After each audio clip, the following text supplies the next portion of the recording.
Praise him. Give him all glory, all honor, all adoration. He's worthy. He's worthy to be praised. He's worthy. So praise him. Magnify his holy name. Worship the Ancient of Days. Thank you, Father.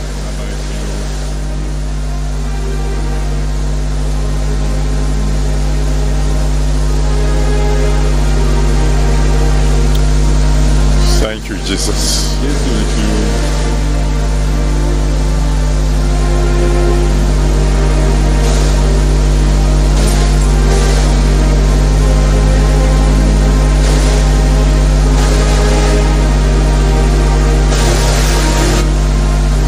In Jesus' mighty name, we have worshipped.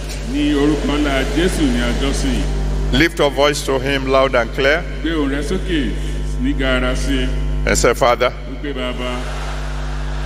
tonight in my life, manifest your glory. Let's talk to the Almighty God. In my life tonight, Lord, please manifest your glory. Manifest your glory.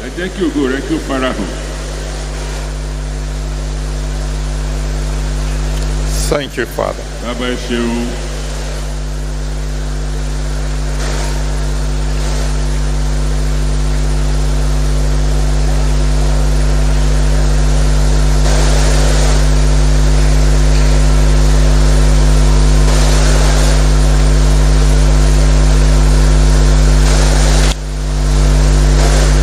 In Jesus' mighty name, we have prayed.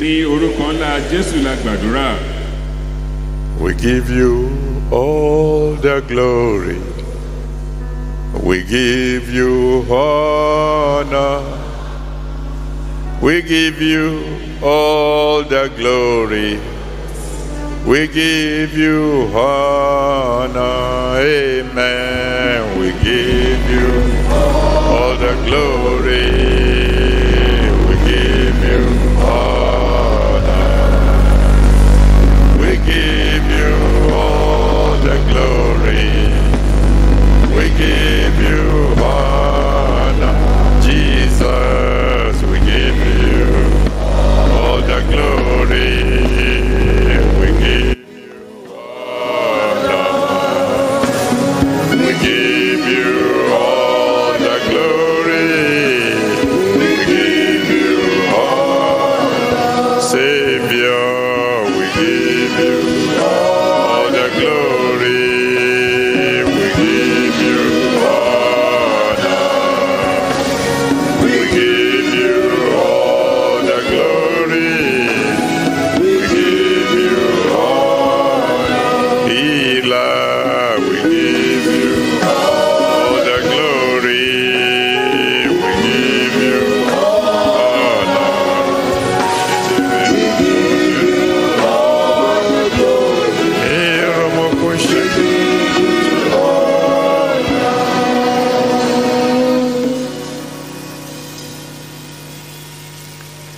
Thank you, Father.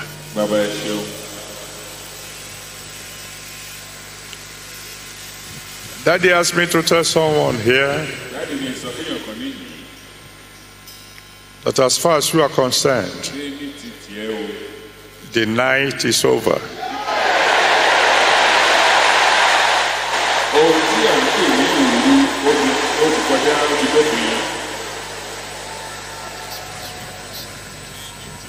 Oh, thank you, Lord. Daddy says I should tell someone here today, your appointment with death has been postponed for 15 years.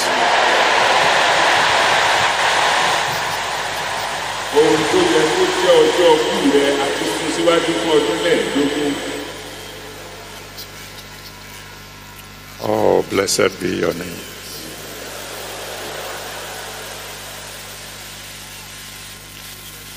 Daddy says there's someone here tonight. You walked into bondage yourself. But the Lord said, because you came tonight, I will bring you out.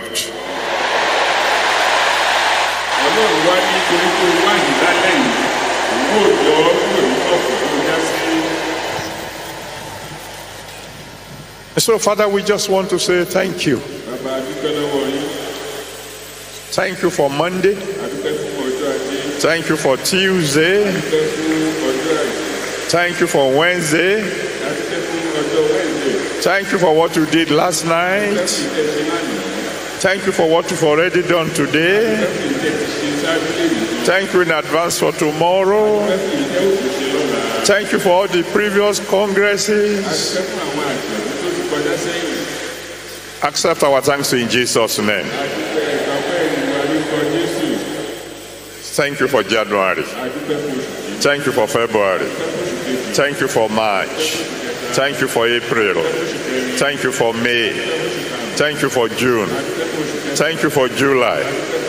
Thank you for August. Thank you for September. Thank you for October. Thank you for November. Thank you for December. Please accept our worship in Jesus' name. Tonight, Father, just glorify your name in all our lives, in all our families, in all our nations. Father, glorify your name. At the end of everything, let your name be glorified again. In Jesus' mighty name, we have prayed. Amen. Let somebody shout hallelujah.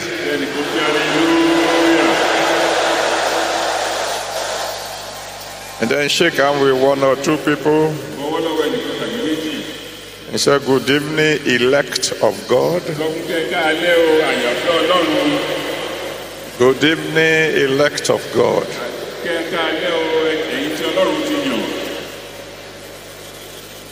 And then you may be seated, except those born in December, who have been born in the month of December. Let me hear you shout hallelujah.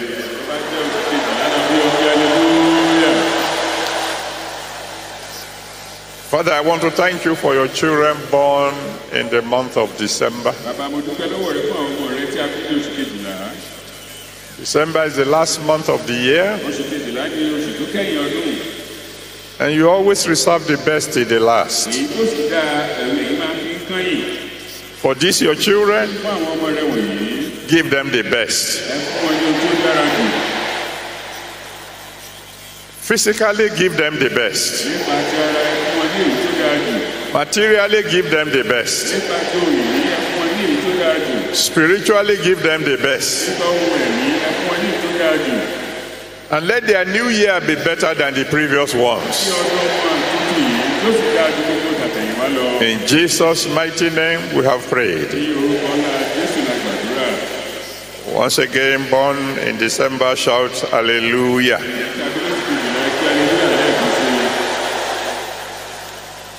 Oh, praise the Lord. Well, as at 7 p.m. Friday night, the number of babies born during this Congress stands at 39.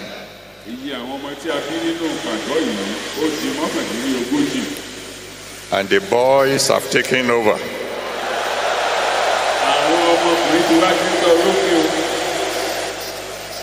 21 boys, 18 girls. obìnrin méjìdínlógún. Let the boy shout, praise the Lord. And let the girl shout, hallelujah. I told you yesterday we will catch up. Mo sọ fún yín lánàá pé a máa kọjá wọn.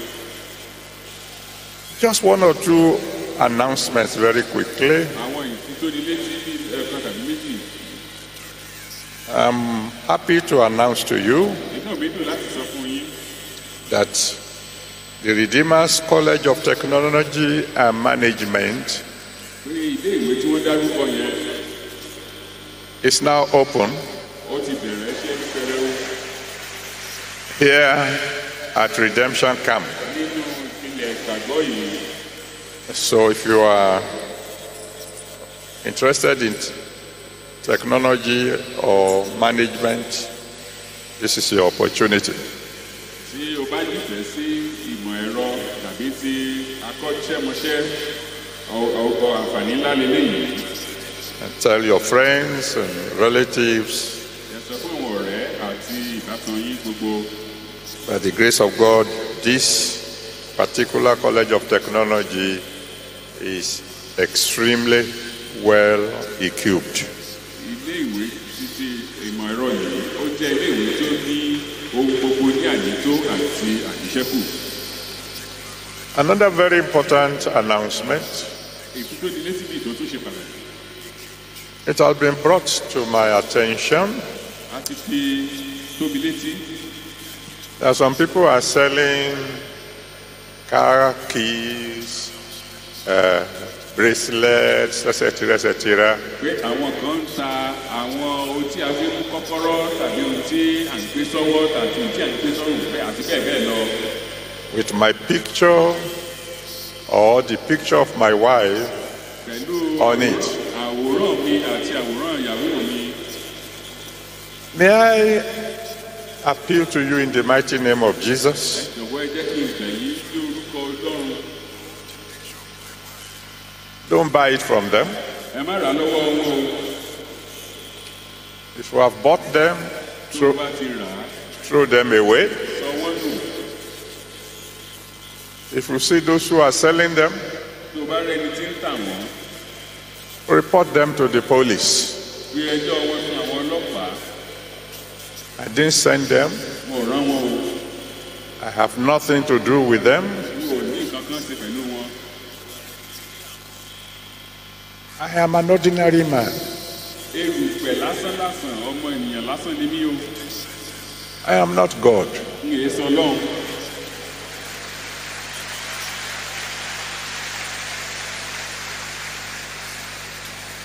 What these people are doing Ohun tí àwọn wọ̀nyí ń ṣe can lead to serious trouble. ó lè fa ìjàngbọ̀n gidi o. Not for them, but for me. Kì í ṣe fún wọn ṣùgbọ́n fún èmi. God will not share his glory with any man. Ọlọ́run ò ní bá ẹnikẹ́ni pín nínú ògo rẹ̀.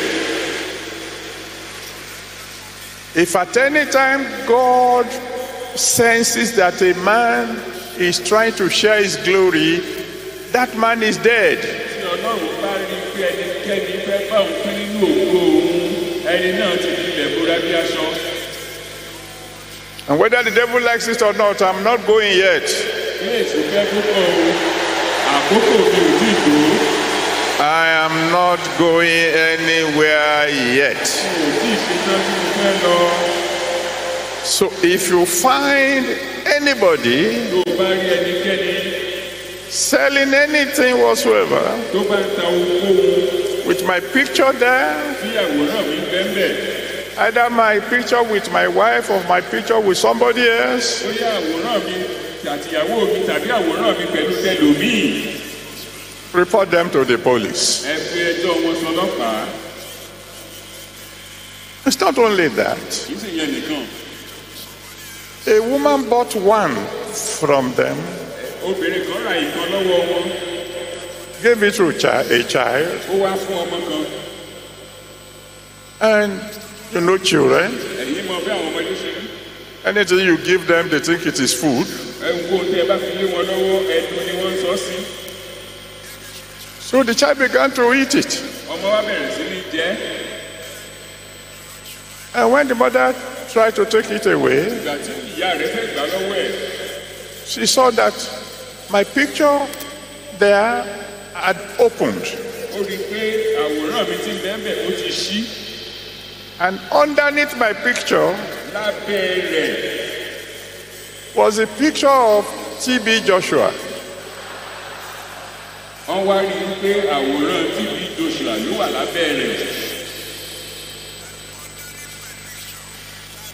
And you know what that means.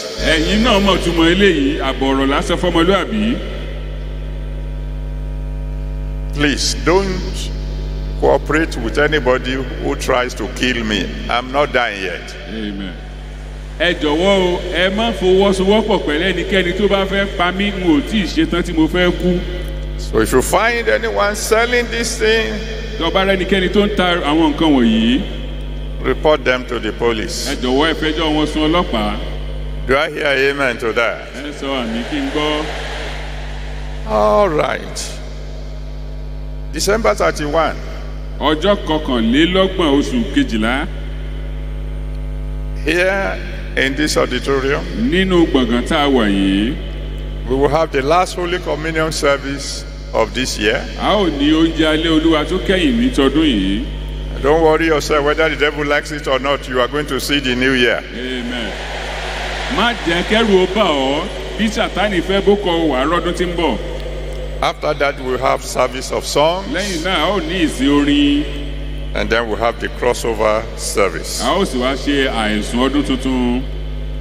And then on the 4th of January, ní ọjọ́ 4 oṣù kìíní, 2019, ọdún 2019, the first Holy Ghost service of the year, ìsìn ẹ̀mí mímọ́ tàkọ́kọ́ tọdún náà, will be here, and the theme will be yóò wà níhìn àkọlé rẹ̀ sí ní swimming in glory. Wíwẹ̀ tàbí lílúwẹ̀ẹ́ nínú ògo. So I expect to see you at least at the Holy Ghost service. Mo fẹ́ rí yín nínú ìsìn ẹ̀mí mímọ́ náà. You can have December 31 in your various churches. It's okay by me. Ẹ lè lọ ṣe àìsùn ọdún tuntun ní àwọn ìjọ yín ní ọlọ́kan òjọ̀kan.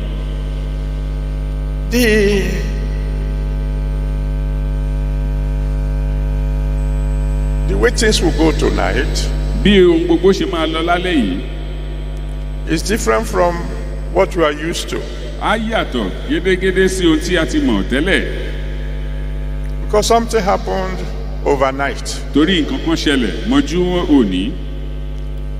You know, those of you who were here yesterday, Ẹ̀yin tẹ́ wà ní ìlànà. I told you the story of my little boy Mo sọ ìtàn ọmọ mi fún yín. who will come to me when I'm in the prayer room, Èyí tá tọ̀ mí wá ń gbàǹbá wà nínú yàrá àdúrà mi, asking for cookies tí ó mọ béèrè àkàrà. when I'm discussing things that are very, very serious with God. Nígbà tí mo bá ń bá Ọlọ́run sọ ohun tó ṣe pàtàkì. And I had to suspend whatever I'm doing to attend to him if I want peace. Mo sì ní láti gbé ohun gbogbo tí mò ń ṣe tì láti lè dá ọmọ náà lóhùn bó ti wù kó rí. And as like I told those of you who were here last night, Mo wá bí mo ṣe sọ fún ẹ̀yin tí ẹ wà ní ìlálẹ́ àná. I'm God's special boy. Mo mọ̀ pé ọmọ Ọlọ́run tó yàtọ̀, ojúlówó ọmọ Ọlọ́run ni mo jẹ́. I'm God's born boy. Mo jẹ́ ààyò Ọlọ́run. God is my daddy. Ọlọ́run ni dádì tèmi. He's my popsy. Ó ní bàbá mi. So occasionally we talk like that. Lẹ́ẹ̀kọ̀ọ̀kan a sì máa ń sọ̀rọ̀ bẹ́ẹ̀. So last night, Lálẹ́ àná, I asked my father, my daddy, mo béèrè lọ́wọ́ dádì mi for a special favor. fún ojú rere tó ṣe pàtàkì. Something I've never asked him before. Ohun tí n ò béèrè rí. I I said, Daddy, mo ní dáàdì mi, the word of God says, ọ̀rọ̀ Ọlọ́run sọ wípé from the mouth of Jesus, láti ẹnu Jésù Kristi. Jesus said, my Father walketh hitherto, and I walk. Bíbélì Jésù sọ wípé bàbá mi ń ṣiṣẹ́ títí di àkókò yìí, èmi náà sì ń ṣiṣẹ́. So I know you're busy in heaven, Mo mọ̀ pé lọ́run ọwọ́ yín kó dídí ẹ̀. looking after the whole earth. Gbogbo ayé ni ẹ̀yin sì ń ṣe ìṣàkáwọ́ rẹ̀. But I have a special request. Ṣùgbọ́n mo ní ìbéèrè pàtàkì kan o. Can you kindly suspend whatever you are doing Ǹjẹ́ ẹ lè gbé ohun gbogbo tí ẹ̀ ń ṣe tì díẹ̀ náà? and concentrate just 1 hour for this year's Congress? Kí ẹ sì fi wákàtí kan ṣoṣo jì wá nínú ìpàgọ́ yìí. 1 consecrated hour for Congress 2018. Ìwákàtí kan gbáko láti fi lè kọjú sí wa ṣe lóore nínú ìpàgọ́ ti ọdún 2018 yìí. What did he say? Kí ló wí o? My son, Ọmọ mi, it is done. a ti ṣe bẹ́ẹ̀.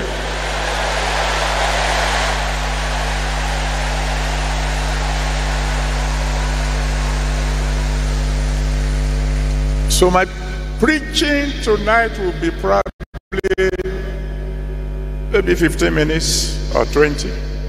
Ìwàásù mi alẹ́ yìí kò ní ju bí ìṣẹ́jú mẹ́ẹ̀ẹ́dógún sí ogún ìṣẹ́jú lọ. Because I want to give you an opportunity Mo fẹ́ fún yín ní àǹfààní to go before God for 1 solid hour.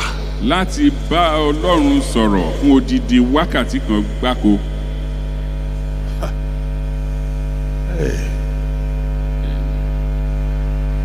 Thank you, Daddy.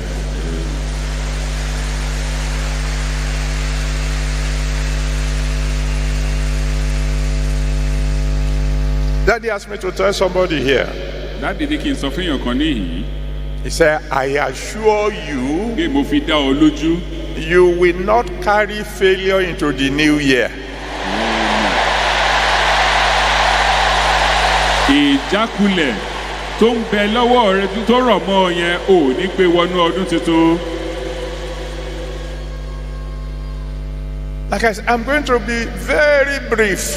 Màá sì ṣe ohun gbogbo ní ṣókíṣókí. And then I give you 1 hour. Màá sì fún yín ní wákàtí kan. From the moment I say start praying, Daddy will be focusing on you for 1 hour. Ní kété tí n bá ti ní kí ẹ bẹ̀rẹ̀ sí ní gbàdúrà, bàbá mi yóò sì bẹ̀rẹ̀ sí ní máa tojúmọ́ láti parí iṣẹ́ ayé rẹ fún wákàtí náà. I beg you during that 1 hour, Mo bẹ̀ ọ́ nínú wákàtí kan yìí, don't ask for small things. má béèrè ohun kékeré. Because as a result of what God will do tonight, Nítorí ní èrè ohun tí Ọlọ́run ó ṣe lálẹ́ yìí, your life can never be the same again. ayé rẹ ò ní rí bákan náà mọ́ láíláí. Colossians chapter 1. Kólósè orí ìkíní Verse 27. ẹsẹ̀ ìkẹtàdínníọgbọ̀n. Colossians 1:27. Kólósè orí ìkíní ẹsẹ̀ ìkẹtàdínlọ́gbọ̀n. To whom God will make known what is the riches of the glory of this mystery among the Gentiles, which is Christ in you, the hope of glory. Àwọn ẹni tí Ọlọ́run fẹ́ láti fi ọ̀rọ̀ ohun ìjìnlẹ̀ yìí láàrin àwọn kèfèrí hàn fún, tí í ṣe Kristi nínú yín, ìrètí ògo. What's the meaning of Christ in you? Kí kí ni ìtumọ̀ Kristi nínú yín? Oh, it could mean several things. Ọ̀pọ̀lọpọ̀ ohun ló lè túmọ̀ sí. It could mean Christ is dwelling in you. Ó lè túmọ̀ sí pé Kristi ń gbé inú rẹ gangan. Which gives you another name Èyí tó tún fi ìtumọ̀ míì fún ọ. to add to the another name. Èyí tí orúkọ míì tó fún ọ ní orúkọ míì. Those of us who have been here since Monday, Àwa tí a ti ń bẹ ní látọjọ́ Ajé, we have many names now. a ní ọ̀pọ̀lọpọ̀ orúkọ nísinsìnyí. We won't tell those who have not come. A ní sọ fáwọn tó ṣẹ̀ṣẹ̀ ń bọ̀. We'll keep it to ourselves. A fi lè ṣe mọ̀ọ́nú. But add this one to your names. Ṣùgbọ́n fi eléyìí kún àwọn orúkọ tó ti ní tẹ́lẹ̀ yẹn. I am the habitation of Christ. Èmi jẹ́ ibùgbé Kristi. Habitation of Christ. Ibùgbé Kristi. I'm the light of. Mo jẹ́ The world. ìmọ́lẹ̀ ayé. I'm the salt of the Mo earth. sì jẹ́ iyọ̀ ayé. I'm a child of God. Ọmọ Ọlọ́run ni mo ṣe. I'm a Christian. Mo jẹ́ Kìrìsìtẹ́nì. I'm a branch of the life. Mo jẹ́ ẹ̀ka ìyè. I am ambassador of Mo sì Christ. jẹ́ aṣojú Kristi. I am the elect of God. Mo jẹ́ àyànfẹ́ Ọlọ́run. And now Àti pé nísinsìnyí, I'm the habitation of Christ. èmi jẹ́ ibùgbé Kristi. But it could also mean Ó tún lè túmọ̀ sí Christ is in total agreement with me. Kristi wà ní ìbáṣepọ̀ àti ìfọwọ́sowọ́pọ̀ pẹ̀lú mi. When you are discussing something important Tó bá ń sọ̀rọ̀ lórí nǹkan tó ṣe pàtàkì, with your friend, tó ń bá àwọn ọ̀rẹ́ rẹ sọ, you say, are you in or out? wà á béèrè lọ́wọ́ wọn pé ṣé ìyín ló wà ní àbọ̀ òun. If he says I'm in, it means I'm in total agreement with you. Tó bá lóun wà níhìn, èyí túmọ̀ sí pé ó fọwọ́sowọ́pọ̀ pẹ̀lú ohun tó ń sọ. It could also Ó mean tún lè túmọ̀ sí wípé Christ has stepped into my situation. pé Kristi ó ti dáwọ́lé iṣẹ́ ayé mi. And if Christ steps into my situation, Tí Kristi bá sì wá ti dásẹ̀ wọnú ohun tí tó kàn mí, automatically everything will change. ó túmọ̀ sí pé ohun gbogbo á yí padà sí rere. You know, when we say, if a man be in Christ, Nígbà tí a bá sọ wípé tí ẹnikẹ́ni bá ń bẹ nínú Kristi, he's a new ó creature. di ẹ̀dá tuntun. All things are passed away. Ohun àtijọ́ ti kọjá lọ. Behold, all things have become new. Kíyèsí ohun gbogbo di ọ̀tun. So, if Christ is in anyone, Tí Kristi bá ń bẹ nínú ẹnikẹ́ni, everything will change. ohun gbogbo ní láti di ọ̀tun. From shame Láti ìtìjú to glory. lọ sínú ògo. So when we say glory ahead, Nígbà tí a bá sọ pé ògo iwájú, we are prophesying. à ń sọ tẹ́lẹ̀ ní. It's a prophetic theme. Ó jẹ́ àkòrí tó ń sọ àsọtẹ́lẹ̀. I don't want to spend time now going through all the details, Kò fẹ́ la gbogbo rẹ̀ ní sísẹ̀ntẹ̀lé fún yín. but it is prophetic Ṣùgbọ́n ó sọ àsọtẹ́lẹ̀. and it generates hope. Ó sì ń fún wa ní ìrètí. Glory ahead. Ògo iwájú It's telling you, hey, don't lose hope, don't lose hope. wípé má sọ̀rọ̀ sínú o. And as long as we are alive, Nígbà tí a sì wà láàyè, there is hope. ìrètí ń bẹ. After all, it is written, A ti kọ́ wípé say ye to the righteous, olódodo it shall be well with him. yóò dára fún wọn. Glory ahead Ògo iwájú is an encouragement. jẹ́ ohun tí mú wúni lórí. He's saying Ó sọ wípé help is available. ìrànlọ́wọ́ ń bẹ fún ọ. Like I told you yesterday, Gẹ́gẹ́ bí mo ti sọ fún yín lánàá. and that help is at hand. Àti wípé ìrànlọ́wọ́ tí ń bẹ yìí ó wà fún ọ. So don't despair. má ṣe gbanújẹ́, má ṣe jẹ́ kọkàn rẹ kò rúru. Glory ahead Ògo iwájú is comfort. ó jẹ́ ìtùnú. Because the Bible says Nítorí Bíbélì wípé in 1 Corinthians 14 verse 3, Kọ́ríńtì kìíní orí kẹrìnlá ẹsẹ̀ ìkẹta. 1 Corinthians 14 verse 3, Kọ́ríńtì kìíní orí kẹrìnlá ẹsẹ̀ ìkẹta. that one of the purposes of prophecy Pé nǹkan nínú ìrédìí àsọtẹ́lẹ̀ is to encourage ó ní láti mú orí ẹni wú and to comfort. àti láti lè tuni nínú. Now, when we say glory ahead, Nígbà tí a bá sọ nípa ti ògo iwájú, this is something that must be received by faith. ó jẹ́ ohun tí a ti gbà pẹ̀lú ìgbàgbọ́. Tá ń láti gbà. Ó jẹ́ ohun tí a ní láti gbà pẹ̀lú ìgbàgbọ́. Because the Bible says the just shall live by faith. Nítorí Bíbélì sọ wípé olódodo yóò yè nípa ìgbàgbọ́. Glory ahead Ògo iwájú means the glory is in the future. ó túmọ̀ sí pé ògo náà ó wà lọ́jọ́ iwájú. Ahead does not necessarily mean very far away. Iwájú yẹn kò wá túmọ̀ sí pé ọjọ́ tó jìnnà réré o. As a matter of fact, ahead means not too far away. Ní tí à ń sọ níwájú rẹ yìí pé ohun tó wà níwájú ní àrọ́wọ́tó rẹ gangan ni tí ò jìnnà sí ọ. So if God is saying to you, your glory is ahead, Bí Ọlọ́run bá ń bá ọ sọ pé ògo rẹ wà níwájú rẹ, that ahead can mean today. iwájú rẹ yẹn lè túmọ̀ sí lónìí gangan. For example, Fún àpẹẹrẹ, in John chapter 2, ní Jòhánù orí kejì verse 1 to 11, ẹsẹ̀ ìkíní sí ìkọkànlá. John 2, verse 1 to 11, Jòhánù orí kejì ẹsẹ̀ ìkíní sí ìkọkànlá. when they lacked wine Nígbà tí ọtí wáìnì tán in the wedding in Canaan of Galilee, níbi ìgbéyàwó ti Kánà Gálílì, and the mother of Jesus came to him, tí ìyá Jésù sì wá bá a, he said, ó wí pé my time has not yet come. àkókò mi ò tí ì dé. But before the end of the day, Ṣùgbọ́n kọ́jọ́ yẹn ó tó parí, the time came. àkókò ẹ̀ dé. May I decree to somebody here Jẹ́ today, sọ tẹ́lẹ̀ fún èèyàn kan níyìn lálẹ́ yìí. your own glory will begin tonight. Amen. Ògo rẹ yóò bẹ̀rẹ̀ láṣálẹ́ yìí. And I'm just giving you an outline. Like I said, I want to rush so we can pray.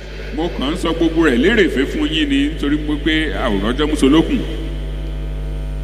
Glory ahead Ògo iwájú means ó tún túmọ̀ sí somehow pé bó ti wù kó rí, the future is going to be better.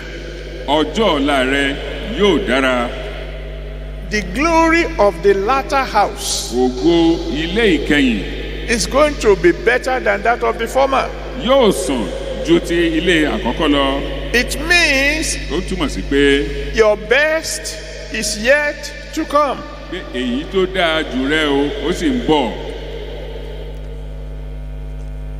It could mean Ó tún lè túmọ̀ sí that your sun is about to rise. pé oòrùn rẹ yóò ràn sí i.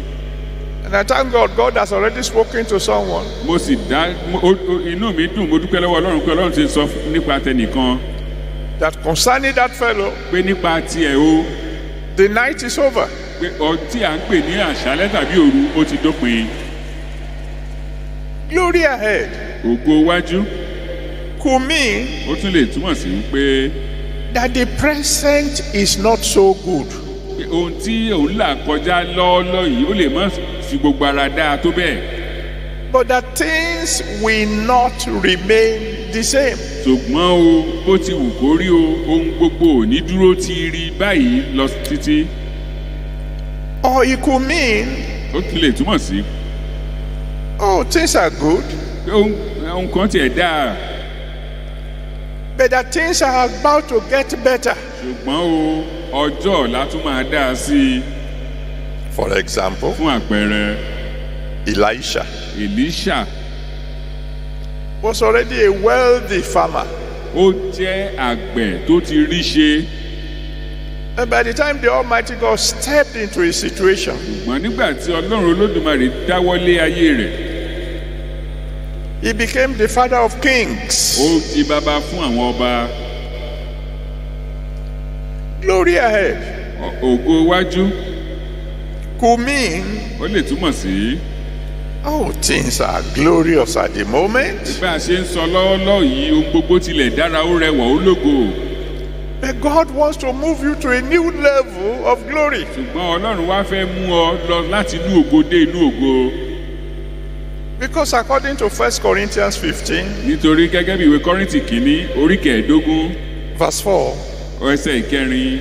1 Corinthians 15, verse 4, Kọ́ríńtì kìíní orí kẹẹ̀ẹ́dógún ẹsẹ̀ ìkẹrin. no, I mean verse 41, verse 41. ẹsẹ̀ kọkànléní ogójì. The Bible says stars differ from stars in glory. Bíbélì sọ wípé àwọn ìràwọ̀ wọ́n yàtọ̀ síra wọn ní ògo. And it is within the power of the Almighty God Ó to sì bẹ move nínú you, lọ́wọ́ agbára Ọlọ́run to move you láti mú ọ lọ síwájú from one level of glory to another. láti inú ògo kan dé inú ògo míì tó ga sí i. Glory ahead Ògo iwájú could also mean ó tún lè túmọ̀ sí pé there was a past that was not so good. àná rẹ̀ kan wà tó jẹ́ pé kò fi gbogbo ara dáa tó. There was a woman who named her child Ichabod. Obìnrin kan bẹ tó pe ọmọ rẹ̀ ní Kábódì èyí tí ó túmọ̀ sí pé ògo ti kọjá lọ. That glory had been lost. Pé àwọn tiẹ̀ ti lọ sọ ògo yẹn nù. Glory could have been stolen. A ó tilẹ̀ ṣeé ṣe kí wọ́n jí ògo.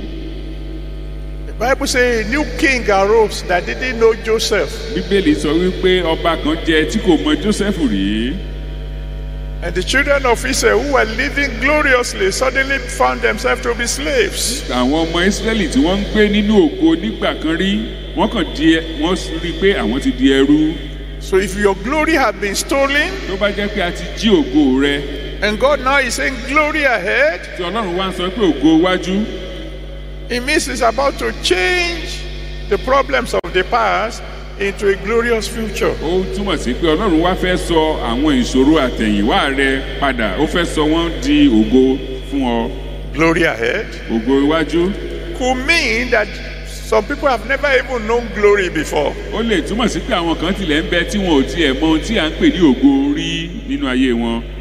But that God is saying Ṣùgbọ́n Ọlọ́run wá ń sọ wípé He's about to do a new thing. òun ti fẹ́ ṣe ohun tuntun nínú ayé wọn. Now, what is glory?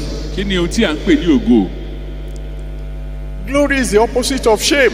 Ògo jẹ́ ìdàkejì ohun tí à ń pè ní ìtìjú. Proverbs chapter 3 verse 35. Ìwé òwe orí kẹta ẹsẹ̀ ìkarùndínlógójì. Proverbs 3 verse 35. Òwe orí kẹta ẹsẹ̀ ìkarùndínlógójì. It says, Ó wí pé the wise shall inherit glory, àwọn ọlọ́gbọ́n ni yóò jogún ògo.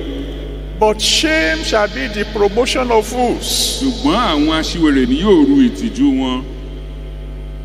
Glory for the wise, Ògo fún àwọn ọlọ́gbọ́n shame for the fools. àti ìtìjú fún àwọn aṣiwèrè. The wise are the opposites of the fools, Àwọn ọlọ́gbọ́n wọ́n jẹ́ ìdàkejì àwọn aṣiwèrè.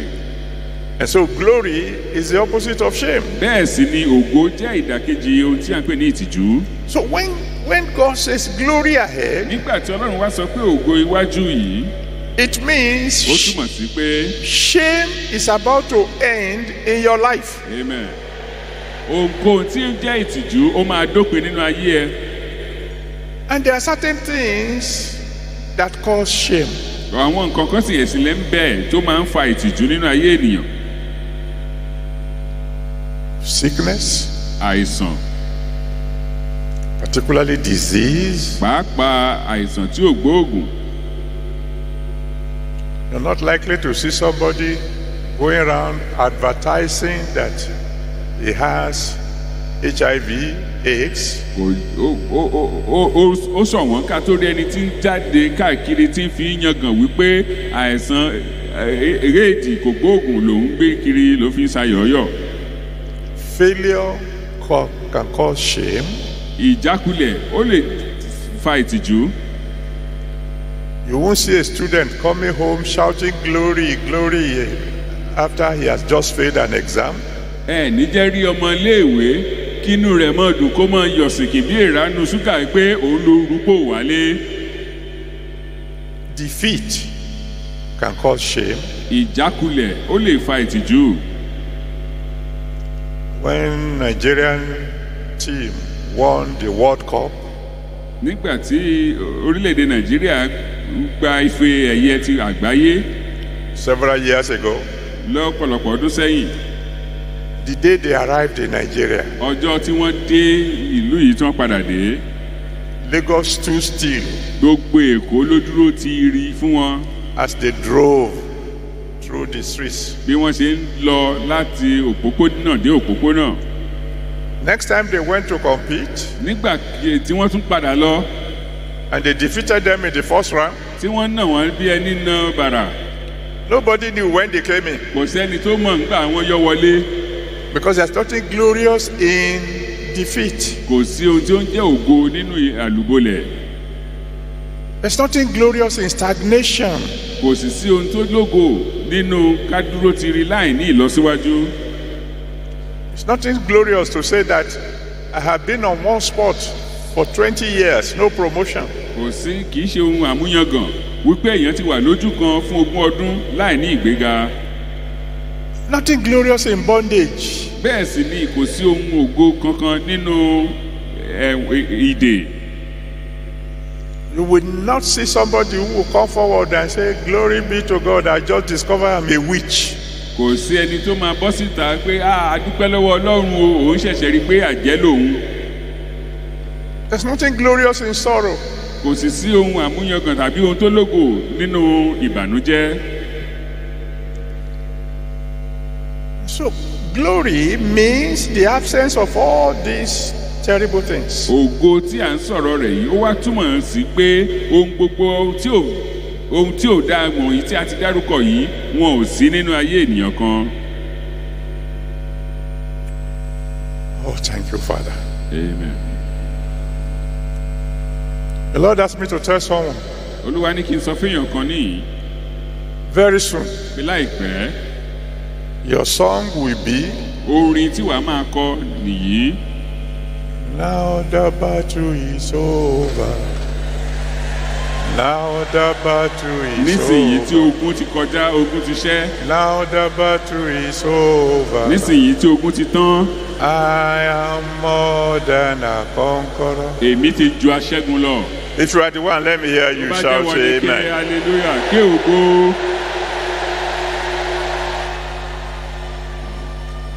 So glory ahead ògo wájú ó means túmọ̀ sí pé sickness will soon be over. àìsàn ó ti kọjá lọ.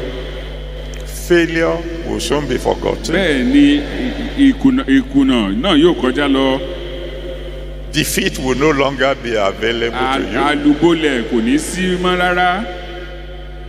Poverty will end. òṣì yóò dópin. Sorrow will be forgotten. ìbànújẹ́ yóò di ohun ìgbàgbé. And joy will come. ayọ̀ yóò sì wá wọlé wá. Let me round up. ẹ jẹ́ kí a fi ohun gbogbo wá sópin.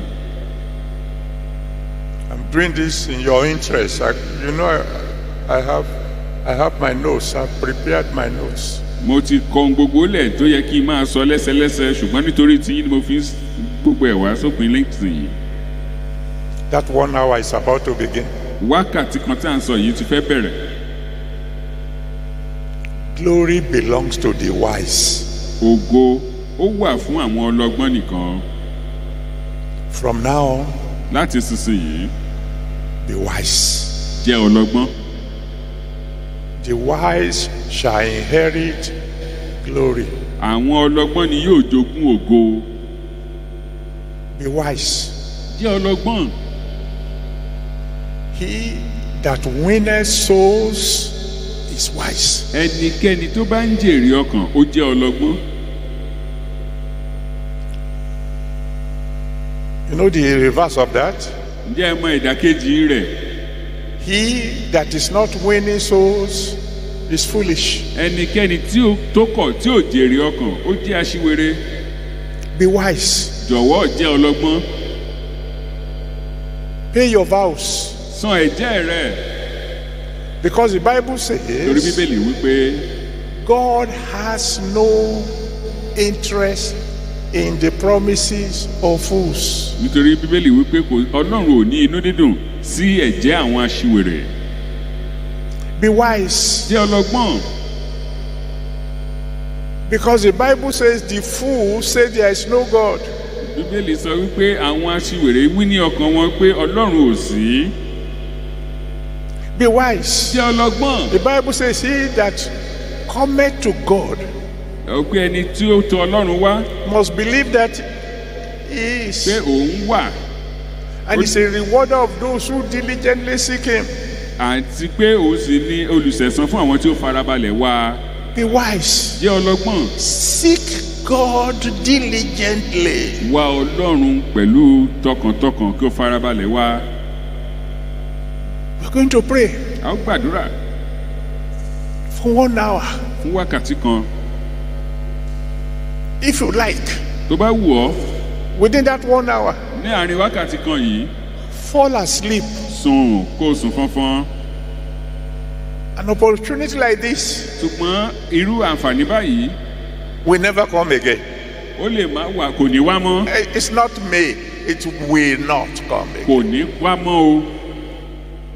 It's not likely that I will go back to my daddy and ask him for this kind of favor again.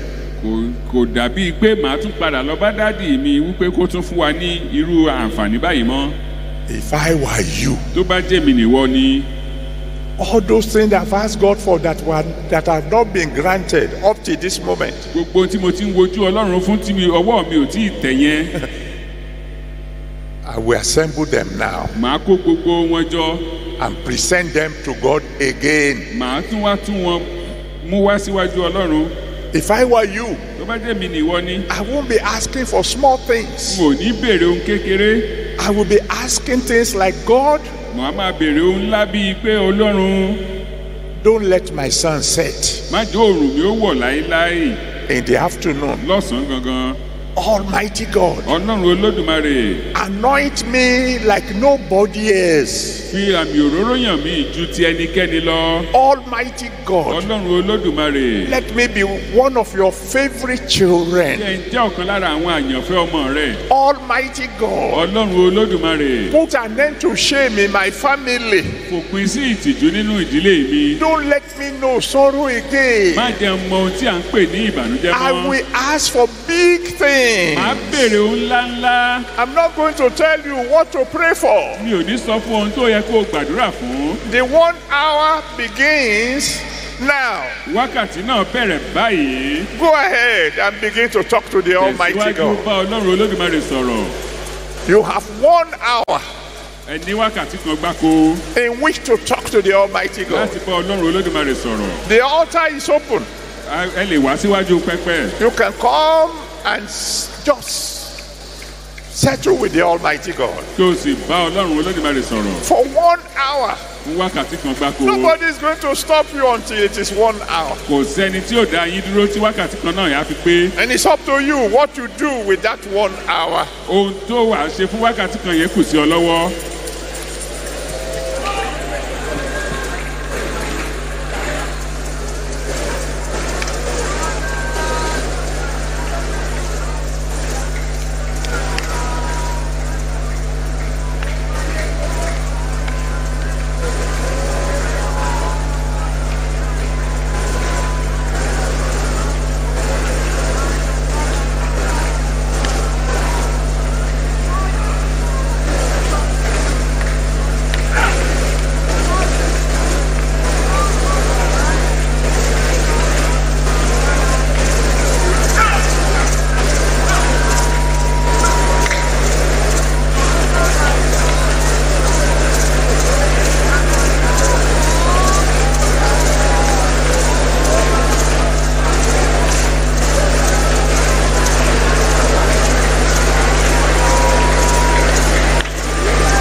Father. Bàbá ẹ ṣeun. Father. In Jesus' mighty name we have prayed. Ní orúkọ ńlá Jésù la gbàdúrà.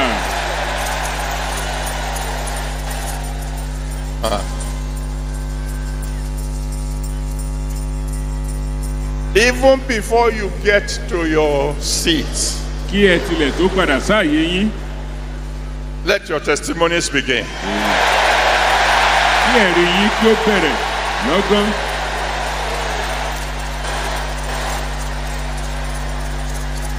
Oh, my Father and my God. Bàbá mi àti Ọlọ́run mi. Let the blessings of this moment last forever. Jẹ́ kí ìbùkún àkókò yìí kí ó jẹ́ báńkálẹ́. Let the victories of tonight be permanent. Jẹ́ kí ìṣẹ́gun alẹ́ yìí kó wà títí láéláé. A revival of praise, Ìsọjí ìyìn, a revival of joy, ìsọjí ayọ̀, a revival of success, ìsọjí ìṣerere, a revival of promotion, ìsọjí ìgbéga, a commotion of testimonies. àkọlùkọgbà àwọn ẹ̀rí ńláńlá. Release right now in Jesus' name. Ẹ fi tó wa lọ́wọ́ nísinsìnyí lórúkọ Jésù. Oh God. Bàbá mi. In case there's anything these your children should have asked for that they forgot, Bí ó bá jẹ́ wípé okòó bẹ tí àwọn ọmọ rẹ̀ yìí yẹ kán béèrè ṣùgbọ́n tí wọ́n gbàgbé. out of your grace, Nínú oore ọ̀fẹ́ yín. add to them in Jesus' name. Ẹ fi kún fún wọn lórúkọ Jésù. If they have asked for anything amiss, Tí wọ́n bá ti ṣi ohunkóhun béèrè because of the power that is in your blood, nítorí agbára tí ń bẹ nínú ẹ̀jẹ̀ rẹ. correct it in Jesus' name. Ẹ ṣàtúnṣe rẹ̀ lórúkọ Jésù. In years to come, Fún ọ̀pọ̀lọpọ̀ ọdún síwájú sí i. let your children remember tonight. Ẹ jẹ́ kí àwọn ọmọ yín rántí ọjọ́ òní. For every one of us, Lord, Fún gbogbo wa Olúwa. let this be the great turning point. Jẹ́ kí ọjọ́ òní kó jẹ́ àyípadà rere fún gbogbo wa. Thank you, Almighty. Ẹ ṣé Olódùmarè. In Jesus' mighty name we have prayed. Ní orúkọ ńlá Jésù la gba àdúrà.